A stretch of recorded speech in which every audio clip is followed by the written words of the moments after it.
International standards తో quality education అందిస్తుంది futuristic edu initiatives.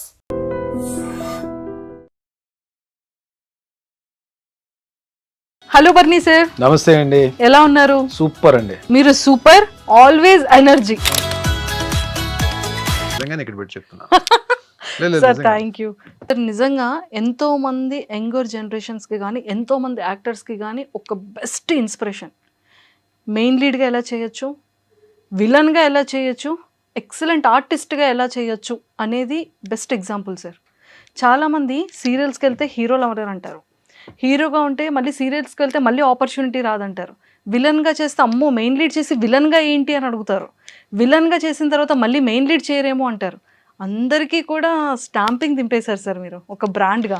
అంటే ఇన్స్పిరేషన్ అనే మాట మనం అది వాడచ్చో వాడకూడదో తెలియదు కానండి.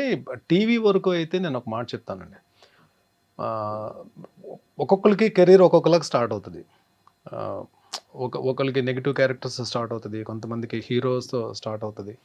టీవీ అనేంత వరకు పలానా వ్యక్తి హీరో మెటీరియల్ అని మనం చెప్పలేము. మనం వేరే మూవీస్కి అయితే మనం చెప్పగలం ఏ ఉన్నాడు రా అని చెప్పి అంటాం. కానీ టీవీ వరకు ఒక సరైన క్యారెక్టర్ పడిపోయిందంటే మీకు ఒక 5-6 ఇయర్స్ వరకు మీకు అది తీసుకెళ్ళిపోతుంది. ఒక ప్రాజెక్ట్లో మంచి నేమ్ వచ్చిందంటే పట్టుకెళ్ళిపోతుంది అది. బట్ నాకేమైపోయిందంటే స్టార్టింగ్ కెరియర్లో అది ఒక హీరోని రీప్లేస్ చేయడం వలన వచ్చిన ఆఫర్ ద్వారా నేను హీరోగా ఎంటర్ అయ్యాను. బట్ నేను హీరో మెటీరియల్లో కాదో నాకు నిజంగా అప్పుడు తెలియదు నాకు. బట్ హీరో మెటీరియల్ కాకపోయినా మరి హీరో క్యారెక్టర్ చేసేసానేమో నేను. లైక్ ఫస్ట్ ప్రాజెక్ట్ నా కెరీర్ స్టార్ట్ అవడే మా టీవీ నుంచి స్టార్ట్ అయింది. అది విజ్ఞాన్ రత్తయ్య గారు ప్రాజెక్ట్, అది మా టీవీ సీరియల్ నా ఫస్ట్ ప్రాజెక్ట్. అది చూసి సెకండ్ ఈటీవీలో కూడా హీరోని మళ్ళీ రీప్లేస్ చేయడం వల్ల మళ్ళీ దాంట్లో కూడా హీరోగా ఎంటర్ అయ్యాను మళ్ళీ. సో ఈ 2 పాజిటివ్ క్యారెక్టర్స్ చేస్తున్నప్పుడు జస్టిల్లో నుంచి కాల్ వచ్చిందండి నాన్న సీరియల్కి.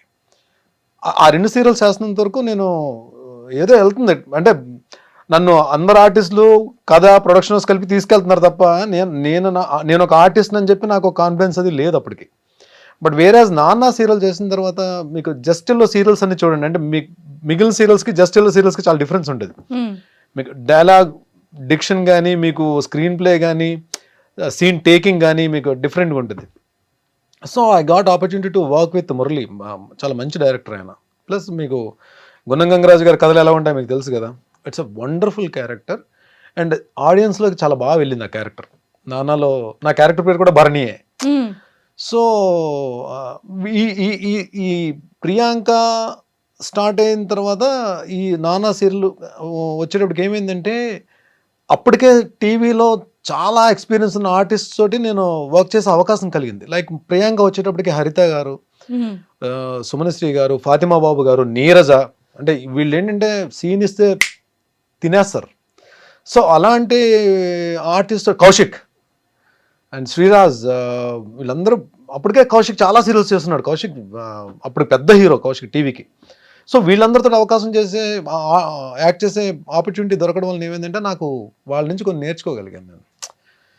సో అది నాకు నాన్నకు వచ్చేటప్పుడు హెల్ప్ అయింది. నాన్న వచ్చేటప్పుడు కూడా చిన్న ఆర్టిస్టులు కదా, అనితా చౌదరి అండ్ నవీన్, వాళ్ళు అప్పటికి బాగా, ప్రీతి అమీన్, సో వీళ్ళందరూ కూడా అప్పటికి బాగా వెల్ ఎస్టాబ్లిష్డ్ అయిపోయారు వాళ్ళు. సో నానా సీరియల్కి చేసిన తర్వాత బయటికి వెళ్ళిన తర్వాత ఆడియన్స్ గుర్తుపట్టడం స్టార్ట్ చేశారు. సో ఎప్పుడైతే మనకి బయటకు వెళ్ళినప్పుడు ఫొటోస్ మనతో దిగుతుంటారో ఒక తెలియని కాన్ఫిడెన్స్ మనది డెవలప్ అవుతుంది మనకి. సో ఓకే, మనల్ని మనం చేస్తున్న పెర్ఫార్మెన్స్ జనాలకు నచ్చుతుందని చెప్పి నాన్న ఇంకా ఎయిర్లో ఉంది, వెళ్తుంది, టెలికాస్ట్ అవుతుంది. ఆ టైంలోనే జెమినీకి చీలాసో స్రవంతి అనే సీరియల్ గురించి ఒక మెయిన్ లీడ్కి వాళ్ళు ప్రొడక్షన్ హౌస్ సెర్చ్ చేస్తున్నారు. సో నాన్నది ఎప్పుడైతే వీళ్ళు చూసి ఈ రిఫరెన్స్ తోటి వాళ్ళ దాంట్లో అంటే ఆడిషన్ తీసుకుని ఇచ్చారు character. But చీలాసో Sravanthi 1 week telecast అండి. ఆ క్యారెక్టర్ 1 వీక్లోనే ఆడియన్స్లోకి చాలా బాగా వెళ్ళింది. అదే అంట నేను గుడ్ ఆర్టిస్టా బ్యాడ్ ఆర్టిస్టా తీసి పక్కన పెడితే ఒక ఆర్టిస్ట్కి ఒక క్యారెక్టర్ రావడం అనేది ఆపర్చునిటీ. ఇది ఇక్కడ గుడ్ ఆర్టిస్ట్ లేడు, బ్యాడ్ ఆర్టిస్ట్ లేడు. ఆర్టిస్ట్కి అలాంటి క్యారెక్టర్స్ రావడం నిజంగా ఆపర్చునిటీ. నిజంగా ఇవన్నీ స్టార్స్, టీవీ ఆర్టిస్టులు అందరూ మంచి ఆర్టిస్టులే అండి. ద థింగ్ ఈస్ ఆ క్యారెక్టర్స్ అన్న కానీ పడితే వాళ్ళకి ఒక మైలేజ్, బ్రహ్మాండమైన మైలేజ్ వస్తుంది. మీకు చూడండి కొన్ని ఇప్పుడు ఆర్కే నాయుడు అంటే మొగల్ రేకులు, అంటే టీవీస్లో వీళ్ళు ఏంటంటే ఎరా వెళ్తుంది అది. అలాగే నిరుపంకి కార్తీక దీపం, వీళ్ళకి ఒక సీరియల్ అంటే వాళ్ళు మొత్తం మారిపోతాయి, డైమెన్షన్స్ అన్నీ మారిపోతాయి మీకు. అలాగే నా వరకు వచ్చేటప్పటికి చీలాసో స్రవంతి అది నిజంగా నేను నేను ఎప్పుడు కూడా చాలా హ్యాపీ ఫీల్ అవుతాను. అంటే రీసెంట్ టైమ్స్ లో కూడా నేను బయటకి 90s కిడ్స్ అందరికి కూడా చాలా ఫేవరెట్. ఇప్పటికీ అందరూ కూడా ఎవరైనా చీలాసో స్రవంతి గురించి మాట్లాడతారు. ఆర్టిస్ట్ గా నేను మాట్లాడుకోవాలంటే చీలాసో స్రవంతి ముందు తర్వాత మాట్లాడుకోవాలి.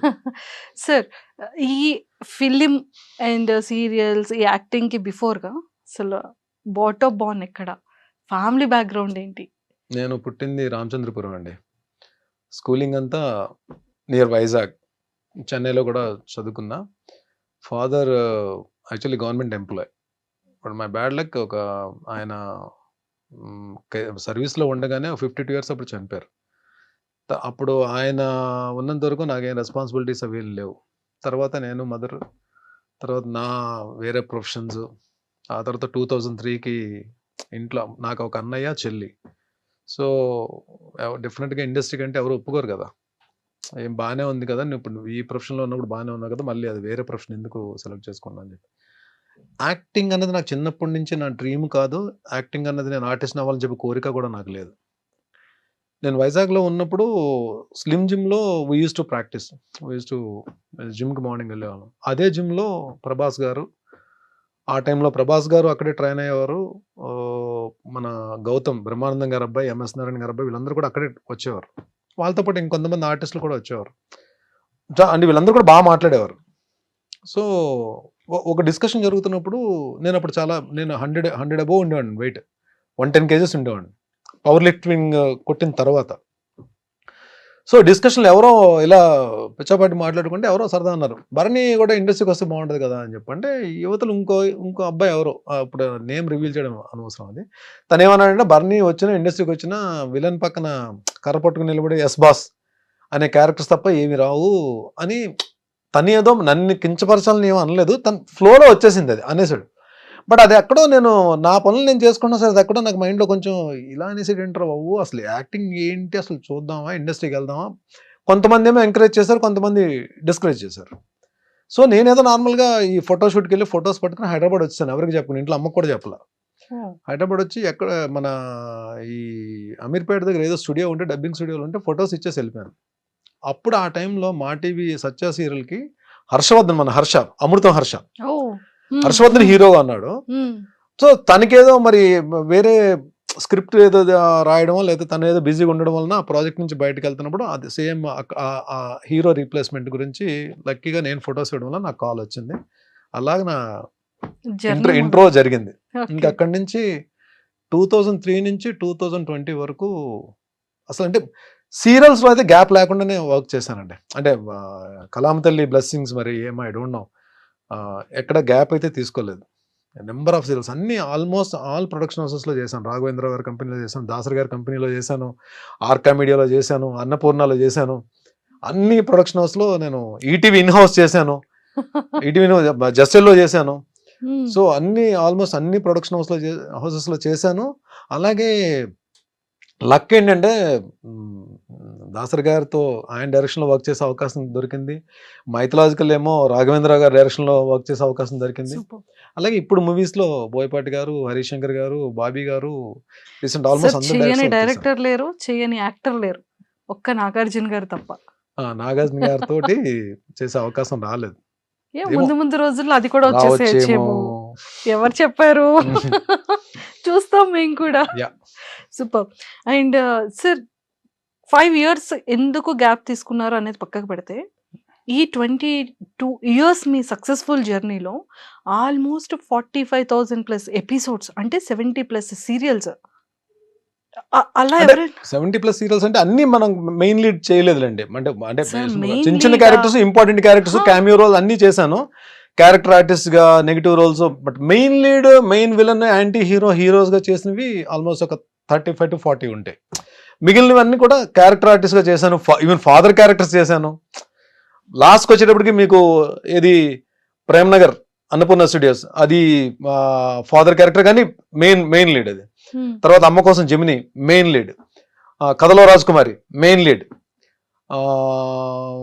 Punnaga main lead. అంటే ట్రూ. ఎండ్లో కూడా చేసినవి అంటే మెచ్యూరిటీ ఉన్న క్యారెక్టర్సే కానీ బట్ మెయిన్ లీడ్ క్యారెక్టర్సే చేశాను నేను. సూపర్. అసలు ఇలా అవుతుండగా అంటే సీరియల్ నుంచి స్టార్ట్ అయింది కదా సార్ మీ జర్నీ. ఫిలింలో ఎలా స్టార్ట్ అయింది? ఫస్ట్ ఫిలిం ఏంటి మీది? సో ఇది చెప్పాలండి, నా పని నేను చేసుకుని వెళ్తున్నా. ఒకరోజు నేను షూటింగ్లో ఉండగానే రాజీవ్ అన్న కాల్ చేశాడు. రాజీవ్ మేమందరం కూడా యూజ్ టు ప్లే క్రికెట్ అందరం కూడా. రాజీవ్ అన్న కాల్ చేసి ఎక్కడున్నారా మీరంతా అని చెప్పంటే ఇంకా 2-3. సరే మేము ఎలా అని చెప్పంటే మేము ఫిలిం సిటీలో షూట్ చేస్తున్నాము యమదొంగ సినిమాకి, తారక్ హీరో యమదొంగ. సో నేను ఒక 3-4 కొన్ని క్యారెక్టర్స్కి ఒక 4 పేర్లు నేను సజెస్ట్ చేశాను. అంటే వాళ్ళకి కూడా కావాలి, కొంచెం ఫెమిలియర్ ఫేసెస్ కావాలి. సో సజెస్ట్ చేశాను, మీరు ఒకసారి ఫిలిం సిటీకి రండి అని చెప్పాను. కానీ షూటింగ్ ప్యాకప్ అయినా మేము వెళ్ళాం. వెళ్తే ఫస్ట్ టైం రాజమౌళి గారిని కలవడం. సో రాజీవ్ అన్న మమ్మల్ని ఇంట్రడ్యూస్ చేశాడు. చూసిన తర్వాత అన్ని క్యారెక్టర్కి కో డైరెక్టర్ గారు మమ్మల్ని ఓకే చేస్తారు. నాది అందులో మోహన్ బాబు గారు రాజీవ్ కాంబినేషన్. రాజీవ్ అన్న ఇంద్రుడు, నేను వాయుదేవుడు.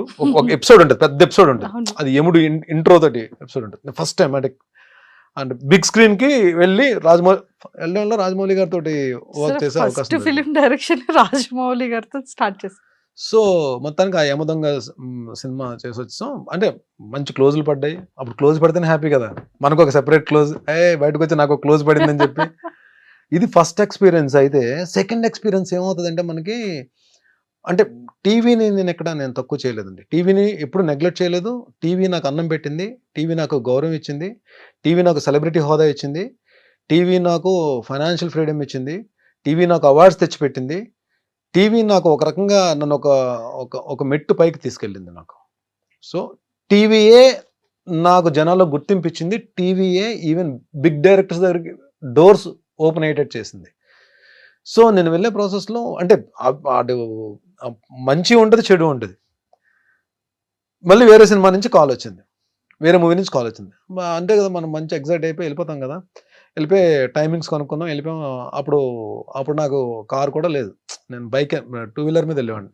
సో 2 వీలర్ మీద వెళ్ళిపోయి వాళ్ళు చెప్పిన లొకేషన్కి, అప్పుడు మనకి ఈ స్మార్ట్ ఫోన్స్ లేవు కదా, లైక్ అంటే 2000 స్మార్ట్ ఫోన్స్ లేవు, నార్మల్ ఫోన్సే.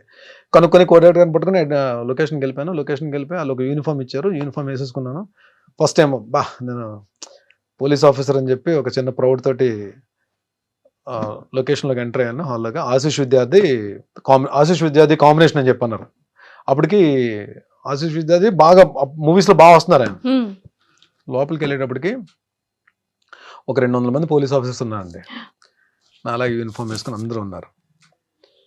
నాకేం అర్థం కాలే ఒక్క నిమిషం. సో నన్ను కొంచెం ఫిట్గా ఉన్న వాళ్ళని, కొంచెం ఆ యూనిఫామ్ కరెక్ట్గా క్యారీ చేసే వాళ్ళని, కొంతమందిని ఒక 30 మందిని సెలెక్ట్ చేసి ఫస్ట్ 3 లైన్స్లో నిలబెట్టారు. నేను 3rd లైన్లో ఉన్నా. ఒకసారి కెమెరా అలా వెళ్ళినప్పుడు సినిమా చూస్తే నా ఫేస్ తెలిసే లోపల కెమెరా వెళ్ళిపోతుంది. మళ్ళీ బ్యాక్ నుంచి ఒక షాట్ వెళ్తుంది. 2 షాట్లు ఉంటాయి మొత్తం సినిమాలో. సో నేను వచ్చి షాట్లో నిలబడిన తర్వాత నేను ఈ క్యారెక్టర్ చేయనని చెప్పలేను నేను. సో నేను డిసైడ్ అయిపోయాను. So we have to experience it, we have to face it. అక్కడికి వచ్చిన తర్వాత నేను చేయనండి అని చెప్పడం కూడా కరెక్ట్ కాదు. వాళ్ళ ఆ తక్కువ టైంలో వేరే అంటే ఆ వర్డ్ కూడా నాకు నచ్చదు. జూనియర్ ఆర్టిస్ట్ అనడం కూడా నాకు నచ్చదు. జూనియర్ ఆర్టిస్ట్ కూడా వాళ్ళు కూడా ఆర్టిస్ట్లే. నేను ఆ జూనియర్ అనే పేరు వాడడం కూడా నాకు నచ్చదు.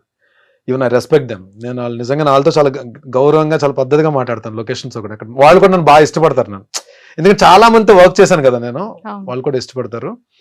సో ఏమైపోయిందంటే లంచ్ బ్రేక్ వచ్చేటప్పటికి బయటకు వెళ్తే మొత్తం ఈ 300 మందితో లైన్లో నిలబడి ప్లేట్ పట్టుకుని వెళ్ళాలి, ఉంటుంది కదా. So I had lunch. నాకు ఎక్కడో ఒకటి నేను చేసిన కరెక్టా రాంగా ఒక తెలియని జడ్జిమెంట్లో ఉన్నాను. అలాగనే వెళ్ళలేను. బట్ నా మనసుకు నేనే సమాధానం చెప్పుకున్నా, నో, ఇది జరగాలి, నువ్వు అన్నీ ఫేస్ చేయాలి ఇండస్ట్రీకి వచ్చిన తర్వాత. మేబీ నేను కొన్ని రోజులు అప్పుడెంత రెమ్యునరేషన్స్, నా స్టార్టింగ్ రెమ్యునరేషన్ 1500 1250 అండి నా ఫస్ట్ సీరియల్కి. సెకండ్ సీరియల్కి 1250 నుంచి 1700కి వెళ్ళి ఉంటాను. నిజంగా అప్పుల్లో 2003లో. తర్వాత చిలాసో స్రవంతి తర్వాత నేను అడిగిన రెమ్యునరేషన్ ఇచ్చారు తప్ప, అప్పటి వరకు చిలాసో స్రవంతి తర్వాత నేను అడిగిన రెమ్యునరేషన్ ఇవ్వడం స్టార్ట్ చేశారు. అంతవరకు వాళ్ళు ఏ రెమ్యునరేషన్ అడిగితే రెమ్యునరేషన్ మాత్రం నేను ఎప్పుడు డిమాండ్ చేయలేదండి. అది చాలా మంది ప్రొడక్షన్ హౌస్లో నేను చాలా కంఫర్ట్గా వాళ్ళు చెప్పిన టైంకి వెళ్ళేవాడిని, వాళ్ళు ఏ టైంకి వెళ్తే వాళ్ళు ఏ టైంకి వచ్చి తెల్లారుజామున సార్ డబ్బింగ్ చెప్పేసి నేను డబ్బింగ్స్ ఫినిష్ చేసి నా వల్ల మాత్రం ఎప్పుడు ఏ ప్రాబ్లం కూడా ఏ ప్రొడక్షన్ హౌస్కి క్రియేట్ చేయలేదు. అండ్ వాళ్ళు చాలా మంది చెప్పారు కూడా నాకు. సో అది ఎక్స్పీరియన్స్, అది బ్యాడా గుడ్డా తీసి పక్కన పెట్టండి. మనం అక్కడికి వెళ్ళిన తర్వాత we have to face it. So ఏదైనా సరే అంతే, మనం ఒకసారి తెలియకుండా ఒక దాంట్లోకి వెళ్తాం. మనం అక్కడికి వెళ్ళిన తర్వాత పశ్చాత్తాపడడం కన్నా you face it, you experience it, you enjoy it. అది అలాగే 2-3 జరిగిన ఇన్సిడెంట్స్ ఉన్నాయి. బట్ స్టిల్ దాని తర్వాత నాకు దాసరి గారి కాంపౌండ్లోకి వెళ్ళడం, తూర్పు పడమర సీరియల్లో చూసి ఇంకా ఆయన ఇమీడియట్గా మేస్త్రి సినిమా అప్పుడు చేస్తున్నారు. ఆయన ప్రొడక్షన్ హౌస్, సురేష్ కృష్ణ గారు డైరెక్షన్, భాషా డైరెక్టర్, రజనీకాంత్ గారు భాష చేసిన డైరెక్టర్ ఆయన. తూర్పు పడమరలో నా ఇది చూసి ఆయన మేస్త్రిలో విలన్గా తీసుకున్నారు. అలాగా దాసరి గారి కాంపౌండ్లోకి ఎంట్రీ జరిగింది. బట్ దాసరి గారు మాత్రం నేను ఈ ఇంటర్వ్యూ పరంగా ఇంటర్వ్యూ ద్వారా ఆయన ఆత్మకి శాంతి చేకూరాలని చెప్పి నేను కోరుకుంటున్నాను. బట్ ఎంతమందిని డైరెక్టర్స్ని ఇచ్చారు, ఎంతమంది ఆర్టిస్టులు ఇచ్చారు, లెజెండ్స్ని ఇచ్చారు ఆయన కాంపౌండ్ నుంచి వచ్చిన వాళ్ళు. అలాంటి వ్యక్తి భరణి టీవీలో చూసి భరణిని తీసుకెళ్ళి ఆయన మూవీస్లో ఆయన ఉన్నప్పుడు నేను ఎంటర్ అయిన తర్వాత ఆయన చేసిన 4 సీరియల్స్లో మెయిన్ క్యారెక్టర్స్ ఇచ్చారండి. ఆయన ప్రొడక్షన్ హౌస్ నుంచి వచ్చిన 3 సినిమాల్లో కూడా క్యారెక్టర్స్ ఇచ్చారు. పరమవీర్ చక్ర క్యారెక్టర్ ఇచ్చారు, యంగ్ ఇండియా క్యారెక్టర్ ఇచ్చారు, మేస్త్రి మెయిన్ విలన్ ఇచ్చారు. Super sir. అంటే నిజంగా దానికి కావాల్సినటువంటి లక్షణాలన్నీ ఉంటే ఒక ఆర్టిస్ట్ని ఎంత మంచి క్యారెక్టర్ అయినా అతను ఇవ్వడానికి రెడీ. True, super. అండ్ మేస్త్రి ఫస్ట్ ఫిలింలో మంచి మెయిన్ విలన్ క్యారెక్టర్. సార్ ఎలా అనిపించింది ఆ స్క్రీన్ షేరింగ్ కానీ హీరోతో? సూపర్ అండి, ఫెంటాస్టిక్. నాకు ఆ సినిమా ద్వారా పరిచయం అయిన ఇంకొక అద్భుతమైన ఆర్టిస్ట్, అద్భుతమైన వ్యక్తి శ్రీహరి గారితో 3 days అండి ఒక భీకరమైన యాక్షన్ ఎపిసోడ్ ఉంటుంది.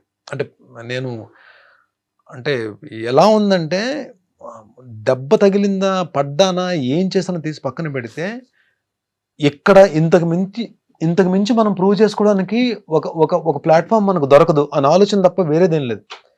అందులో మీకు చాలా తక్కువ మంది ఆర్టిస్టులు ఈ యాక్షన్ దీంట్లో పర్ఫెక్ట్ టైమింగ్తో ఉంటారు. అంటే పంచ్ పడిపోద్ది మన మీద అన్నట్టు ఉంటుంది తప్ప ఇక్కడికి వచ్చి అవుతుందండి పంచ్ నిజంగా తగిలినట్టు ఉంటుంది. మనకి మూవీస్లో చూస్తే దానికి స్పెషల్ ఎఫెక్ట్స్ వేయకపోయినా సరే పంచ్ మనకు పడిపోయినట్టు ఉంటుంది. అలా ఉంటుంది శ్రీహరి గారి టైమింగ్. మెగాస్టార్ చిరంజీవి గారు ఒకరు, శ్రీహరి గారు ఒకరు, కొంతమంది చాలా తక్కువ మంది హీరోస్ ఉన్నాయి ఆర్టిస్ట్లో. మనకి ఆర్ఆర్ లేకపోయినా, స్పెషల్ ఎఫెక్ట్స్ లేకపోయినా, నార్మల్గా ఏమీ లేకుండా చూసిన సరే పంచ్ తగిలేసినట్టు ఉంటుంది. అంటే అంత టైమింగ్లో ఉంటుంది అలా యాక్షన్ ఇది. ఆ యాక్షన్ సీక్వెన్స్లో శ్రీహరి గారు ఒక మాట చెప్పారు, చాలా మంచి ఫైట్ జరుగుతుంది, వెళ్ళి పడిపోతే కట్ అని చెప్పి వచ్చేసారు నా దగ్గర శ్రీహరి గారు. నా తెలంగాణ యాస ఉంటుంది కదా, తమ్ముడు అని చెప్పి తమ్ముడు అని మాట్లాడి, ఇది మీ కెరీర్, ఇప్పుడే మీరు స్టార్ట్ చేస్తున్నారు కెరీర్. సో ఎలా ఉంటుందంటే మీ దీంట్లో మీలాంటిది అంటే మీ కెరీర్ స్టార్టింగ్లో ఎవరికైనా సరే ఆలోచన ఎలా ఉంటుందంటే మనం ప్రూవ్ చేసేసుకోవాలని ఉంటుంది. ఈ ఆలోచన, ఈ తపన ఉంది దీంట్లో. మీరు సరౌండింగ్స్ చూసుకోరు. ఇప్పుడు చూడు, నేను వచ్చి ఆయన ఏంటంటే ఇక్కడ పడ్డావు కాబట్టి సరిపోయింది, ఇక్కడ పడితే చూడని చూపిస్తే అక్కడ ఏముందంటే 2 మేకులు ఉన్నాయన్నమాట. అంటే వెళ్ళి పడితే హెడ్ తగిలిందంటే అయిపోయింది, నీ కెరీర్ అయిపోయింది. ఇక్కడతో నీ కెరీర్ అయిపోతుంది Bharani. This what you want అంటే మనం అమ్మా నాన్నలకి మనం చెప్పుకుని, మన పేరెంట్స్కి కానీ మన బ్లడ్ రిలేషన్ కానీ చెప్పుకుని ఒక చోట వర్క్ చేసినప్పుడు ఎన్నో ఆశలు పెట్టుకుంటారు.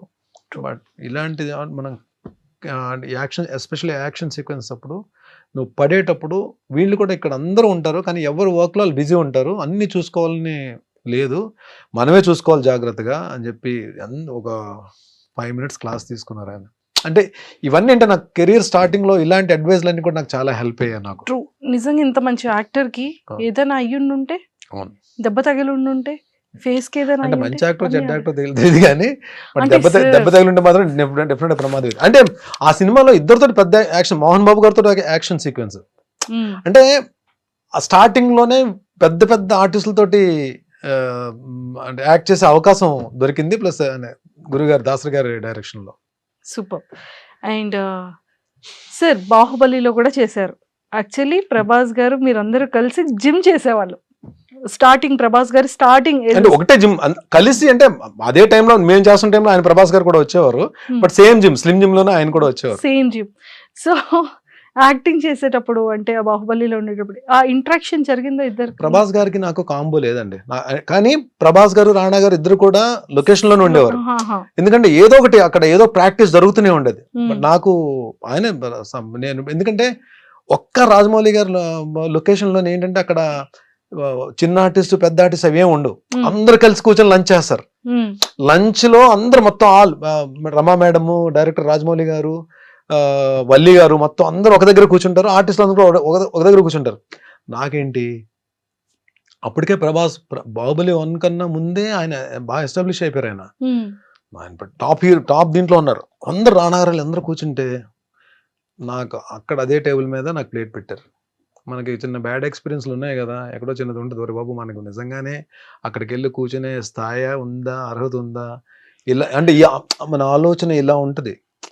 So I don't know, but ఇమీడియట్గా అంటే వాళ్ళు ఏంటంటే ఓన్ చేసేసుకుంటారండి. అక్కడ మనిషిని ఓన్ చేసేసుకుంటారు. వాళ్ళే అడిగేస్తారు. మనం ఇది కావాలని చెప్పి మనం ఏది అడగక్కర్లేదు. మరిని రామ్మ కూర్చో అని చెప్పి రమా గారు పిలిచేస్తారు. రమా గారే మనకి ఏమన్నా కావాలంటే టచ్అప్ ఆవిడే చేసేస్తారు. రమా మేడమే మన ఆర్నమెంట్స్ ఏమైనా ఉంటే ఆవిడే సెట్ చేసేస్తారు. అసలు మనం ఇది కావాలి, ఇది ఏంటి మన మిర్రర్లో కూడా చూసుకోవాల్సిన అవసరం లేదు. షార్ట్లోకి వెళ్ళినప్పుడు పర్ఫెక్ట్గా తీసుకెళ్ళి నిలబెడతారు. అంటే వాళ్ళు ఆర్టిస్ట్ని మాత్రం భలే ట్రీట్ చేస్తారండి. అది మాత్రం ఆ లొకేషన్లో అంటే వర్కింగ్ స్టైల్ అలాగే ఉంటుంది, బట్ ట్రీట్మెంట్ కూడా అలాగే ఉంటుంది. బట్ ఆ టైంలోనే మాట కలిసాం. కానీ బట్ అప్పటికి నేను నా గెటప్లో ఉన్నాను. అది మార్తాండవర్మ క్యారెక్టర్. ప్రభాస్ నన్ను చూసి ఆయన ప్రభాస్ గారు గుర్తుపెట్టుంటారు. బట్ నేను ఎప్పుడు అక్కడ ఒక 3 days 4 days ఆయన వచ్చున్నారు ఆయన లొకేషన్కి. బట్ నేను కలిసి మన ఇద్దరం స్లిమ్ జిమ్లో కలిసి వర్క్ చేసాం అని చెప్పి నేను ఛాన్స్ తీసుకొని చెప్పలేదు నేను. బట్ చెప్పినా ఆయన డెఫినెట్గా పాజిటివ్గా రియాక్ట్ అవుతారు. I know about him. But నాకేందుకంటే నేను ఫస్ట్ టైం అంత పెద్ద దీంట్లో రమ్యకృష్ణ గారు, నాజర్ గారు, సత్యరాజ్ గారు వీళ్ళందరూ కాంబినేషన్ ప్లస్ ఒక 500 మంది జూనియర్ ఆర్టిస్టులు వీళ్ళందరితో కలిసి అది ఎపిసోడ్ కదా నాది. నా టెన్షన్లో నేను ఉన్నాను. ప్లస్ ఎందుకంటే నేను ఈ మూవీ యమదొంగకి రాజీవ్ అన్న రిఫరెన్స్ తోటి వెళ్ళాం కాబట్టి ఆ క్యారెక్టర్ ఏం తీసుకోలేదు. బట్ దీనికి ఆడిషన్ ఆయనే చేశారు. ఆయన ఆఫీస్కి పిలిచి ఆయన హోమ్ థియేటర్లో కూర్చొని మొత్తం డోర్స్ అని వేసేసి ఆడిషన్ తీసుకున్నారు రాజమౌళి గారు ఆ క్యారెక్టర్. తెలుగు తమిళ్ 2 డైలాగ్స్ చెప్పాలన్నమాట. అంటే సేమ్ డైలాగ్స్, తెలుగు వెర్షన్ ఒక షాట్, తమిళ వెర్షన్ ఒక షాట్. ఆ టెన్షన్ తమిళ డైలాగులు కూడా ఉన్నాయని చెప్పి ఆ దీంట్లో ఉండేవాడిని కాబట్టి ఎవరిని పెద్ద పలకరించి నా పనిలో నేను ఉండేవాడిని అనమాట. But it was a great experience working with Rajamouli sir. కలాం తల్లి. నెక్స్ట్ ఫిలిమ్స్ లో రాజమౌళి సార్ నెక్స్ట్ అంత మనం రాజమౌళి గారి సినిమాలో 2 సినిమాలు చేసాం కానీ మన కాల్ వచ్చేస్తుంది అనుకుంటే అది పొరపాటు అండి. అది ఎవరో లక్ ఎవరు మావాడు వచ్చాడు కదా, పేరే ఛత్రపతి శేఖర్ అని పెట్టారు. అంటే రాజమౌళి గారి మూవీస్ లో మాక్సిమం ఉంటాడు. శేఖర్ కి లక్ ఉంటుంది కానీ అందరు ఆర్టిస్టులకి అలా రాదు, అంటే రిపీట్ చేయడానికి రాదు. But one thing I'm sure about that, ఈ క్యారెక్టర్ కి భరణి పనికొస్తాడు అంటే అది ఒక సీన్ క్యారెక్టర్, ఒక షాట్ క్యారెక్టర్, భరణి పనికొస్తాడు అని చెప్పి ఆయన కనిపిస్తే మాత్రం ఎక్కడున్నా పట్టుకెళ్తారు సార్. నిజంగా డైరెక్టర్స్ మైండ్ లో అంతమంది యాక్టర్స్ ఎలా ఉంటారు సార్ ఆ మైండ్ లో? అంతే, అది మనం అంతే, అదొక few people are like walking encyclopedia అంతే. సూపర్. అండ్ చాలా మంది యాక్టర్స్ తో కూడా చేశారు. అంటే బాలయ్య బాబు గారు అఖండ 2లో కూడా ఉన్నారు. అఖండ 2 చేస్తున్నాను మీకు ఎలా ఎవరు చెప్పారు? మీరు అంటే మేము బ్యాక్ అండ్ రిలీజ్ అవ్వలేదు కదండి. రిలీజ్ అవ్వకపోయినా పర్లేదు సార్, కానీ అఖండ 2లో ఉన్నారు సార్. అఖండ 2లో బాగుంటుందండి, మంచి యాక్షన్ ఎపిసోడ్ ఉంటుంది. అంటే అది సిచ్యువేషన్ ఏంటని నేను చెప్పడం కరెక్ట్ కాదు కానీ మంచి ఎపిసోడ్ ఉంటుంది. నన్ను కొట్టిన తర్వాత ఆయన చెప్పే డైలాగులు పేలిపోతాయి, నెక్స్ట్ లెవెల్ ఉంటాయి.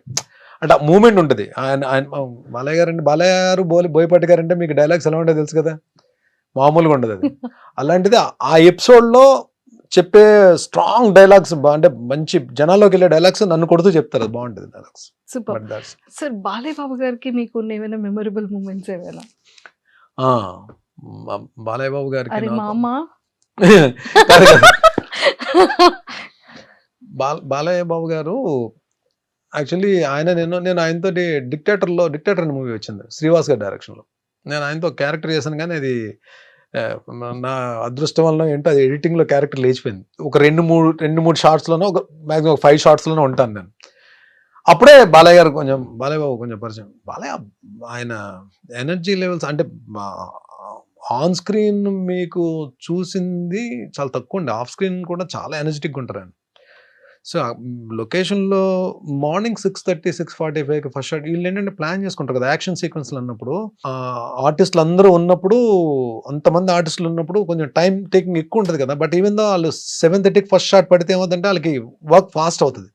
సో 7:30 అనేటప్పటికి మనం ఏమనుకుంటాం మామూలుగా ముందు వేరే షార్ట్స్ తీసి తర్వాత హీరో గారు వచ్చిన ఫస్ట్ షార్ట్ 7:30కి ఆయన షార్ట్ పడుతుంది బాలయ్య గారు. అంటే ఆయన ఏంటి 6కి ఎంతకు వచ్చేయాలి కదా. ఈయన 6కి వచ్చేస్తారని చెప్పి మనం కాంబినేషన్లో ఉంటాం. ఏ షార్ట్ పడతారో తెలియదు కదా. మనకు ఒక టైం చెప్పేస్తారు 6:45 విత్ మేకప్ అని చెప్తే మనం ఫిలిం సిటీలో షూటింగ్ అంటే ఇక్కడ 5కి బయలుదేరాలి. ఈ రోజులు నేను ఒక్క 2 minutes అయినా ఆయనకన్నా ముందుందని ట్రై చేసిన.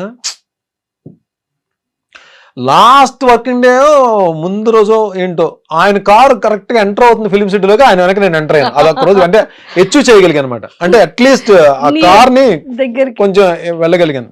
ఆయన బాబోయ్ నెక్స్ట్ లెవెల్ అండి బాబు. పంక్చువాలిటీ కానీ ప్లస్ ఇంకోటి మనం యాక్షన్ సీక్వెన్స్లు కానీ బాగా చేసి టైమింగ్లో చేస్తే ఆయన చాలా బాగా మెచ్చుకుంటారు. నాకు దీంట్లో కొన్ని రిస్కీ షాట్స్ ఉంటాయి, అంటే రోప్ షాట్స్ అవి ఉంటాయి.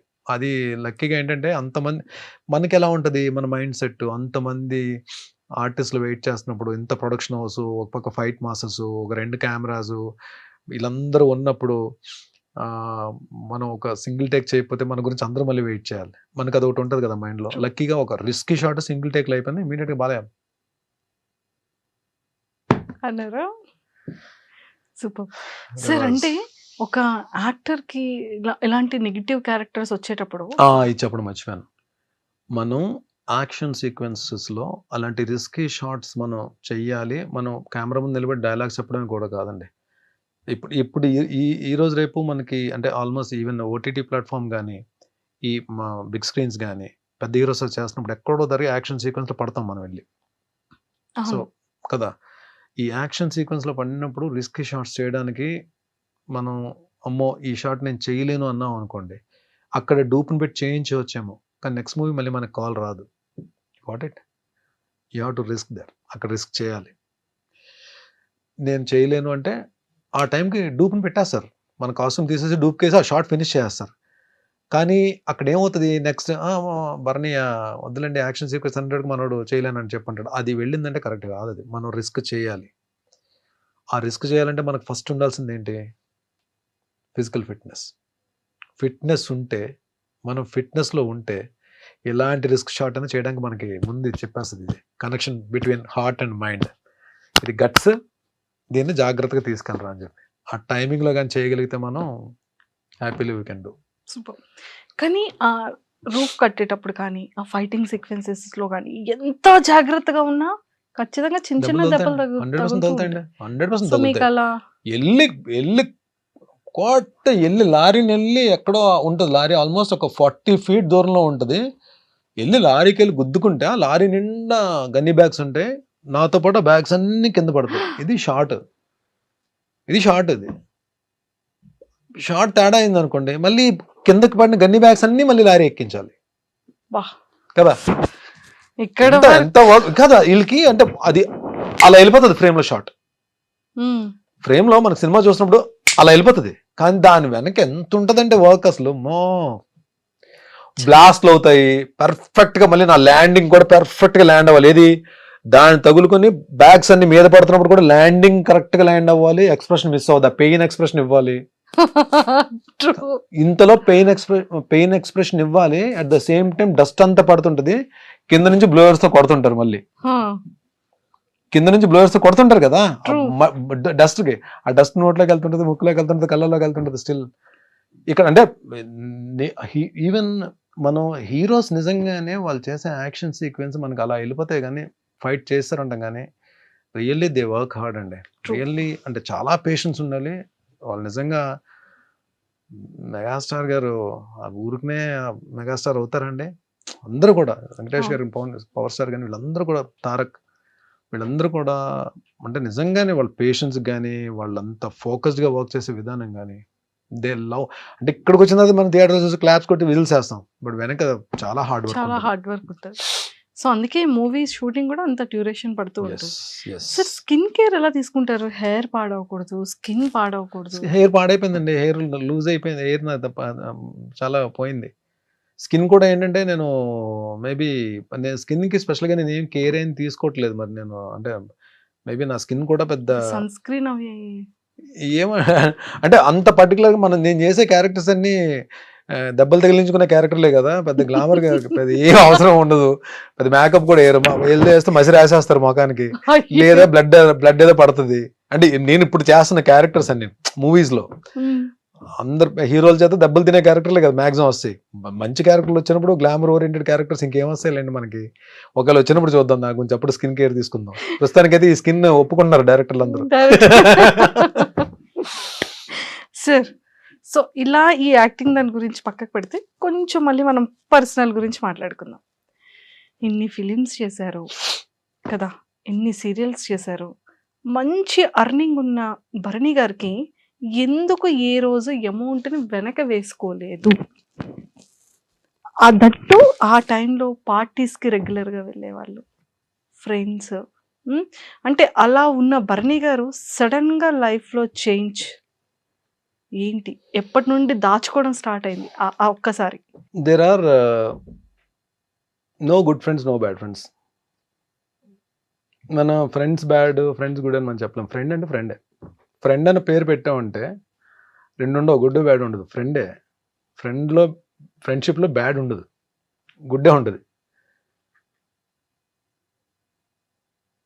మన ఎదుగుదలకు కానీ, మన సక్సెస్కి కానీ, మన డౌన్ఫాల్కి కానీ, మన హ్యాపీనెస్కి కానీ, మన పీస్ ఆఫ్ మైండ్కి కానీ, మన ఫైనాన్షియల్ ఫ్రీడమ్ కానీ మనమే కారణం అండి. ఎవ్వరు కారణం కాదు దానికి. మనం చేసుకున్న స్వయంకృత అపరాధం, మనం చేసుకున్న పొరపాట్లు, తప్పు అని తెలుసు కూడా చేసిన తప్పులు, ఇవన్నీ యాడ్ ఆన్ అవుతాయి. అంటే నిజంగానే చాలామందికి ఆలోచన వస్తుంది, భరణి అంటే నేను ఇన్ని ప్రాజెక్ట్స్ చేసిన తర్వాత డబ్బులు అంటే ఒక బ్యాకప్ ఉండాలంటే మంచిగా సెటిల్ అవ్వాలని చెప్పి, సెటిల్ అయ్యి ఉంటాడని చెప్పి అనుకుని ఉంటారు. కానీ నేను అది వచ్చిన డబ్బు వచ్చినట్టే ఖర్చు అయిపోయింది. అది ఎలా ఖర్చు అయింది ఇంక అడగండి. అది మేబీ మీరే అన్నారు కదా పార్టీస్ అని, అలా అని అది ఇంకంతే. దానికి ఒక లెక్క అది ఉండేది కాదు. అంటే ఇంత వచ్చింది ఇంత సేవ్ చేసుకోవాలని చెప్పి ఆలోచన ఉండేది కాదు. నాట్ ఓన్లీ పార్టీస్ ఒక్క దగ్గరే కాదు, అది ఫ్రెండ్స్ అడిగారని, వాళ్ళు అడిగారని, వాట్ ఎవర్ మేబీ అది అలా వెళ్ళిపోయింది. వెళ్ళిపోతున్న ప్రాసెస్లో ప్లస్ ఏంటంటే నేను టీవీలో బిజీగా ఉండి ఒక పక్క అడపదడప ఎప్పుడో 3 monthsకో 4 monthsకో ఒకసారి సినిమాలు కూడా చేస్తూ, మూవీస్ కూడా చేస్తూ ఒక సర్టెన్ ఇన్కమ్ ఉన్నప్పుడు వెళ్ళి ప్రొడక్షన్ హౌస్ ఒకటి పెట్టి మా టీవీలో ఒక తాలికట్ శుభవేళ సీరియల్ ప్రొడక్షన్ చేశాం. అంటే అది యాక్చువల్లీ ప్రొడక్షన్ చేయడం అనేది ఒక ఆర్ట్ అండి. అది నాలాంటి ఒక ఫైనాన్షియల్ డిసిప్లిన్ లేనోడు, డబ్బును ప్రేమించనోడు, డబ్బు అంటే విలువ లేనోడు అసలు ఏ బిజినెస్ చేయకూడదండి. ఫస్ట్ ఆఫ్ ఆల్ నిజంగానే ఏదన్నా మనం మనస్ఫూర్తిగా ప్రేమించి ఫోకస్డ్గా ఉంటేనే అది మన దగ్గర ఉంటుందండి, లేదంటే అది ఉండదు. అది డబ్బైనా ఏదైనా సరే. సో నేను వెళ్తున్న దాంట్లో ఆ టైంలో చేయకూడదు. ఆ ప్రొడక్షన్ హౌస్ చేయడం వలన అందరూ చాలా కోఆపరేట్ చేశారు, అందరూ హెల్ప్ చేశారు, అందరూ బాగా నన్ను సపోర్ట్ చేశారు. ప్లస్ నాకు ఆ ప్రొడక్షన్ చేయడం రాక నేను డబ్బులు పోగొట్టుకున్నాను. నేను లాస్ట్ షెడ్యూల్ అయితే పాపం కొంతమంది ఆర్టిస్టులకి నేను పేమెంట్స్ కూడా ఇవ్వలేకపోయాను అప్పుడున్న నేనున్న పరిస్థితుల్లో. ఏవైతే ఇంట్రెస్ట్లకి తెచ్చిన అమౌంట్స్ అయితే ఉన్నాయో అవి క్లియర్ చేయగలిగాను తప్ప లాస్ట్ షెడ్యూల్ నేను కొంతమందికి పాపం నేను ఇవ్వలేకపోయాను. బట్ వాళ్ళు కూడా తెలిసిన తర్వాత ఆర్టిస్టులే కాబట్టి కొంతమంది బాధపడి ఉండొచ్చు, కొంతమంది మాత్రం సరే డబ్బులు బాగా పోయాయి కదా అని చెప్పి కొంతమంది, అంటే లాస్ట్ షెడ్యూల్ వరకు అయితే మొత్తం క్లియర్ చేస్తాను, అందరికి ఎవరికి ఇది లేదు. కొంతమందికి నేను ఇవ్వలేకపోయాను, వాళ్ళు కూడా అడగలేదు. బట్ డెఫినెట్లీ వాళ్ళకి ఏదో రోజు నేను పిలిచి మరి నేను అంటే చిన్న చిన్న పెద్ద పెద్ద అమౌంట్లు ఏం కాదులేండి. ఆ లాస్ట్ షెడ్యూల్ అంటే ఏముంటాయండి, మేము 3-4 డేస్ వర్కింగ్ డేస్ పేమెంట్స్ ఉంటాయి అలా. అవి ఒక 3-4 అంతే. ఇది ఏ ఇయర్ లో సార్ జరిగింది? ఇది 2015 అండి. 2015 నుంచి 2016 16. అన్నిలో టాప్ మంది తగిలిందండి. అంటే తెలుసు చాలా పెద్ద అమౌంట్ పోయిందని తెలుసు. బట్ ఆ 2011-2012లోనే నాకు ఒక అద్భుతమైన వ్యక్తి పరిచయం ఉన్నారు నా లైఫ్లో. ఆరెంజ్ ఫిలిం నుంచి నాగబాబు సార్. ఆయన పాపం డబ్బులు పోగొట్టుకుని ఉన్నారు. ఎట్ ఏ టైం మీది? నేను ఇక్కడ సీరియల్ అయిపోయిందని తెలుసు. మార్నింగ్ 6:30 కాల్ వచ్చింది నాకు. ఎక్కడున్నావు అంటే ఇంట్లో ఉన్నానంటే పలానా చోటకి రా అని చెప్పన్నారు. వెళ్ళాను. నేను ఇద్దరం కాఫీ తాగుతూ కూర్చొని మాట్లాడుకుంటున్నాం. లైఫ్లో ఒకటి గుర్తుపెట్టుకోవాలని, కొన్ని జరగాలి లైఫ్లో, కొన్ని జరగాలి. జరిగితేనే కొన్నిటి విలువ తెలుస్తుంది. అలా వెళ్ళిపోయింది అనుకో, దేని విలువ తెలియదు. కొన్ని జరగడం మన మంచికే. నువ్వు నిజంగా చాలా లక్. ఎందుకంటే నువ్వు తట్టుకోగలిగే ఫిగర్తోనే బయటకు వచ్చావు. ఇది ప్రొలాంగ్ అయ్యి ఉంటే ఇంకొంచెం పెద్ద ఫిగర్ పోయేది. కాబట్టి ఫీల్ దట్ యువర్ లక్కీ. ఇంకో లక్ ఏంటంటే నీకు టీవీలో ఎప్పుడు కూడా ఏదో ఒక ప్రొడక్షన్ హౌస్ నుంచి కాల్ వస్తుంది. నీకు ఎవ్రీ మంత్ ఏదో ఒక సీరియల్ నుంచి కాల్ వస్తుంది. క్యారెక్టర్స్ చేస్తూనే ఉంటావు. నువ్వు వర్క్ చేద్దాం అంటే నువ్వు డెఫినెట్గా నీకు వర్క్ ఉంటుంది. చేయబరని 6 monthsలో బయటకు వచ్చేస్తావు అని చెప్పి అది ర్యాండమ్గా అన్నారు ఆయన. 6 monthsలో బయటకు వచ్చేస్తావు చేయను.